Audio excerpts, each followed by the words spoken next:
My productive daily routine. Do you ever feel like your English is robotic? Today we are fixing your rhythm. We're shadowing a story about a daily routine, not just any routine, but one designed for success. Shadowing this will train your articulatory muscles and neural pathways to make natural English automatic. Let's dive in. The morning ritual. My alarm goes off at 6:30 a.m.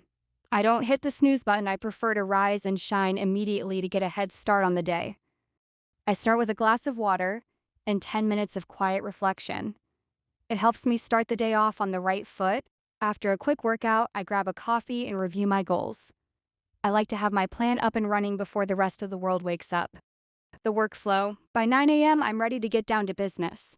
I spend my most energetic hours on deep work, the tasks that require my full focus. I'm usually on the go until lunch, jumping between meetings and projects. Even when things get hectic, I try not to let myself get overwhelmed.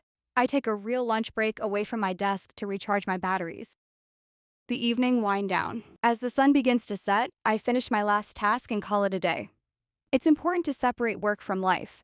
I spend my evenings cooking, reading, or catching up with friends. Around 10 p.m., I begin to wind down. I turn off my screens to protect my sleep. By 11 p.m., I'm ready to hit the sack, knowing I've made the most of my 24 hours.